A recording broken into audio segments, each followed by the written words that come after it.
Hi, I'm here, and I can't quite believe that I'm here in Mykonos to read Guernica by Dave Bowling. Someone had to do it for you. Thank you very much. The book is set in Guernica, the symbolic capital of the Basque region of Spain, a town made famous in the 20th century by the appalling atrocity of civilian bombings carried out by the Luftwaffe in 1937. An event that was depicted in one of the most famous works of modern art, Picasso's mural entitled by the same name of Guernica. The story begins with a provocative account of Basque life at the time, told through two generations united by love, family and war.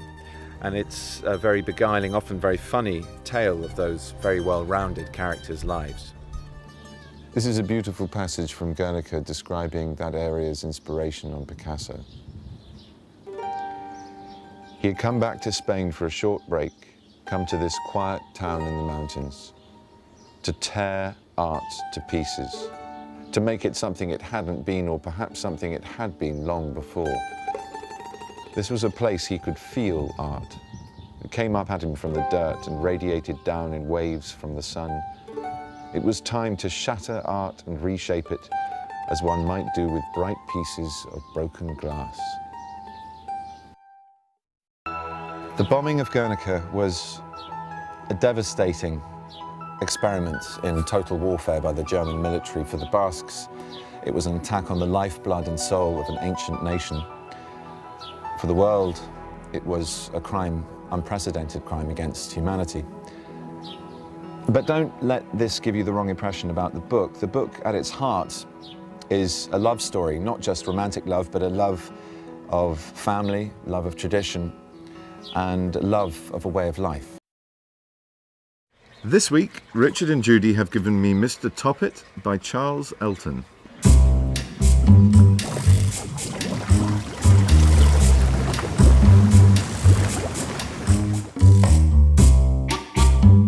When Arthur Hayward is run over and killed by a cement mixer, he leaves behind him a wife, 2 children, and a series of children's books called the Hayseed Chronicles. Neither Arthur nor the books are that successful during his lifetime, but a sequence of events after his death result in the books gaining worldwide success.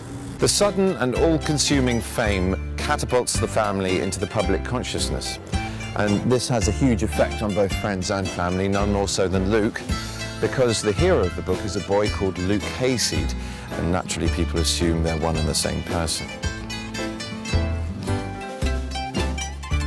There are many aspects of Mr. Toppet that feel familiar. A fictional children's series that takes over the world, Harry Potter, a real-life character who grows up with his fictional self, Christopher Robin in A.A. Milne's Winnie the Pooh. Charles Elton's very clever at interweaving ideas from all aspects of popular culture to create a witty, clever and subtle piece of work. It's also a great read.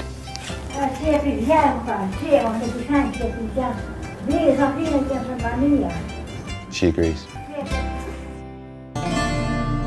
Arthur Hayward's novels have a sinister quality. They're set in Darkwood, out of which Mr. Toppet emerges. And this darkness is something that spills over from the fictional world into the story of the dysfunctional Hayward family. Mr. Toppet is a wonderfully odd book, with quirky character rather like the film The Royal Tenenbaums. But at its heart, it's a social satire on celebrity culture and a realistic portrait of an ordinary family in extraordinary circumstances.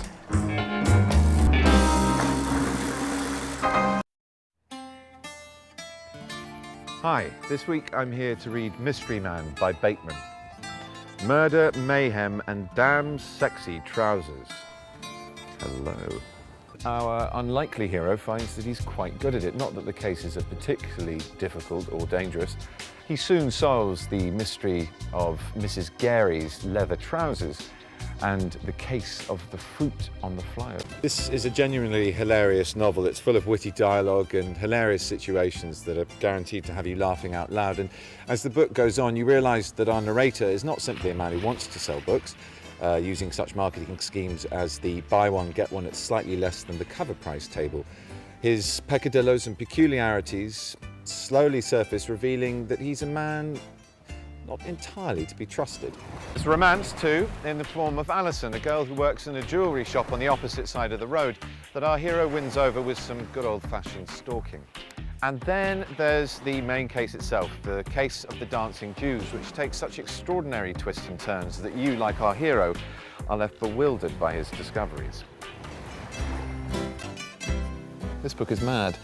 Hilarious, a whirlwind of invention and craziness, and you get the picture. But basically it's exciting, exhilarating, fantastically inventive and funny all the way through, and I can't recommend it highly enough. It's the perfect summer read.